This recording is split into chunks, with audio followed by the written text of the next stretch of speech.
Listening comprehension. Online resources. Reading comprehension. Professional success. Motivation. Personal development. Practice.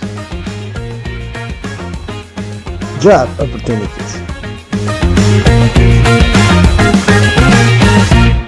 Welcome to Teaching Broadcast.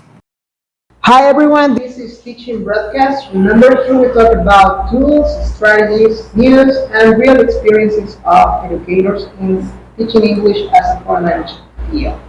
Joining me today is Ph.D. Marta Castillo. I'm really glad to share this episode, episode number 3 with you. So today we're going to talk about inclusion. So welcome, Marta.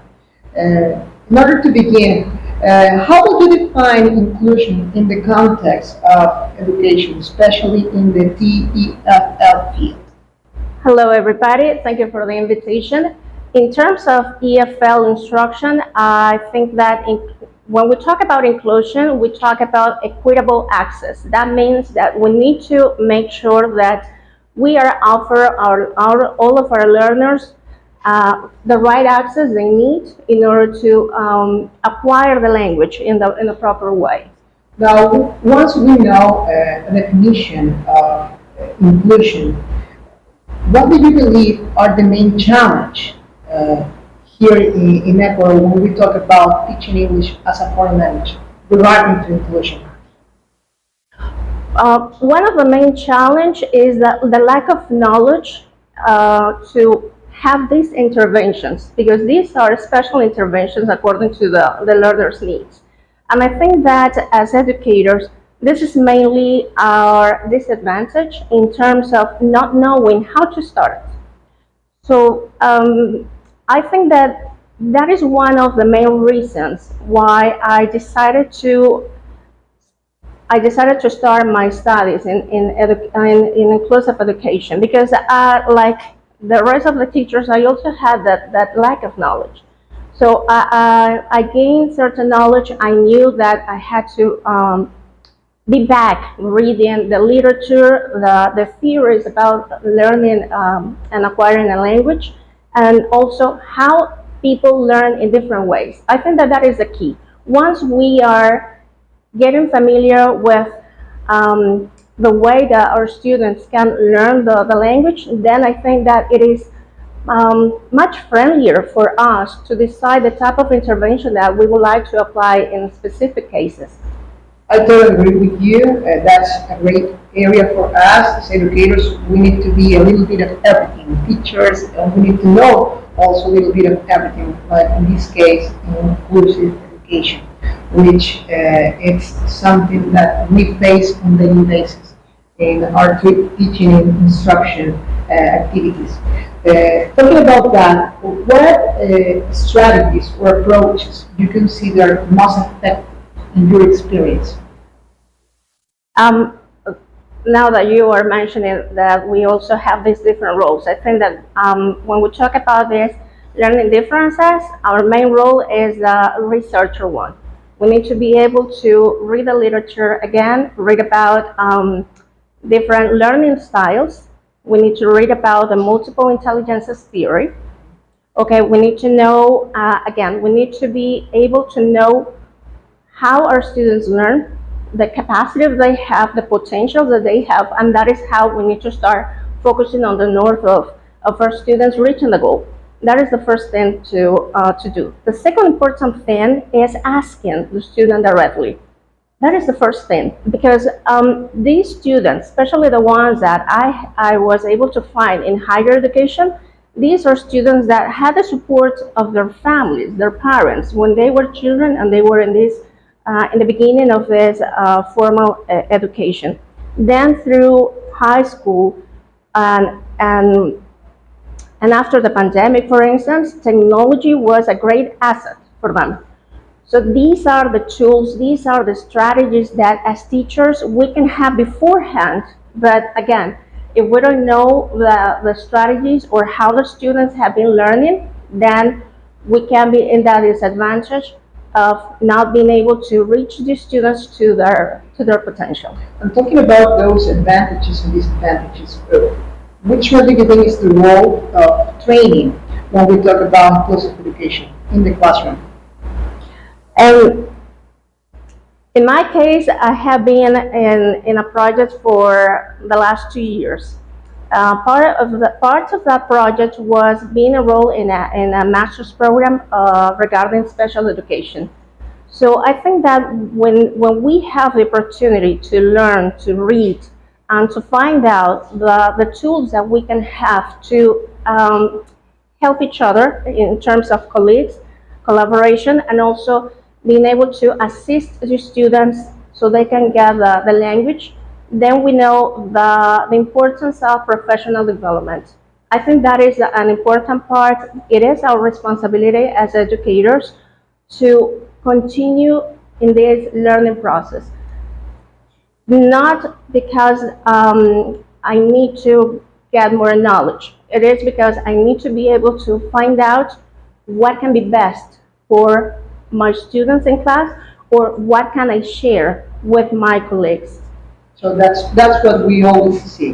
What's better for our students. Considering that and this challenge, because it is a challenge for us as teachers, how can we address the lack of resources? Considering training, it's important. What can we do to address this lack of resources that we could face when we work in public or private institutions?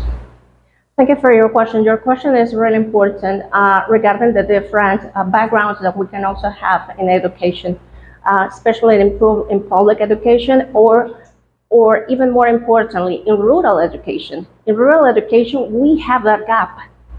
And that is a gap that I have been studying for 3 years. And after the pandemic, that gap is even wider in terms of resources, in terms of professional development. So it is important to go back to collaboration, go back to asking students how they have been learning, what have succeeded, what was not okay during the implementation. So in that case, as teachers, we can see the tools or the resources that we have, so then we can approach these students in a much better way. Oh, excellent, excellent, Marta. Now, just to finish, would you define your work as a teacher in the EFL field just in 5 words? In 5 words, I am a lifelong learner. That's a start. I like collaboration. I think that I'm a person that likes to collaborate, to share with others, and also learn from others. I think that I can be a learner-centered teacher. I believe that we are related to the student per se. Innovation, that could be another word. And let's say curious. I'm always curious to find out more about how our students learn, how we can be part of their learning process, and that is the motivation that keeps me on with these with the studies and with this promotion of inclusive education in higher education. So thank you very much, Marta, for being here with us at Teaching Broadcast. Don't miss our next videos, and that's all. Now, let's hear what our students think about inclusion in the classroom. Hi everyone, I'm Yasleen, and I think the inclusion is defined as creating an educational environment where all students feel valued, respected, and accepted regardless of their individual difference. This involves adapting teaching methods and resources to meet the learning needs of each student, thus promoting equality and diversity in the classroom. I would define inclusion in the field of EFL teaching as the practice of ensuring that all students, regardless of their abilities, needs, or personal circumstances, have access to a quality education. and are accepted and valued in the classroom. This involves adapting instruction and materials to meet the individual needs of students, fostering an environment of respect and diversity, and promoting the active participation of all students in the learning process. In EFL teaching, inclusion means ensuring all students feel valued and supported, regardless of their background or abilities. It involves creating an environment where diversity is welcomed, cultural differences are respected, and all students have equitable access to educational opportunities. Inclusive practices include using diverse teaching strategies, providing support for English language learners, fostering a sense of belonging, and collaborating to address individual needs. Finally, it aims to create a positive learning environment where every student can advance in learning English. For me, the inclusion in EFL teaching is about making sure that everyone gets a seat at the table. It's about using different teaching strategies to meet the needs of all students, whether they learn best visually, verbally, or kinesthetically. It's also about creating a supportive atmosphere where the students can express themselves, their ideas in English, even if it's not their first language. Ultimately, we can celebrate the diversity and give a chance to every student to shine in the language learning journey. Hi, my name is Melissa, and the goal of inclusion in the EFL classroom is to implement a supportive learning environment where all students can feel valued and are able to fully participate at the moment that they are learning English. No matter different cultural backgrounds, the disabilities, or the level of English proficiency, all are welcome to learning English. So for that reason, as our teachers, we need to search some approaches to implement in the classroom, in the curriculum, to make the student feel comfortable at the moment that they are learning. Inclusion is important in this field because it's not just about adapting methodologies to student needs, but also about creating a good environment where they feel comfortable and ready for an optimal learning, resulting in active participation in class and the development of each student's capabilities. So, I will define inclusion in the field of EFL teaching as the practice in which we make sure that every student, regardless of their backgrounds, their culture, different abilities or special needs, they all feel included and they all gonna have the same opportunities when it comes to learn.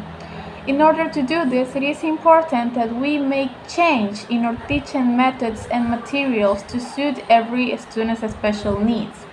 If we can create a classroom in which every single student feels part of it and can share their ideas with freedom, then we are creating a safe and comfortable environment for all the students. That's what inclusion is about. Thank you.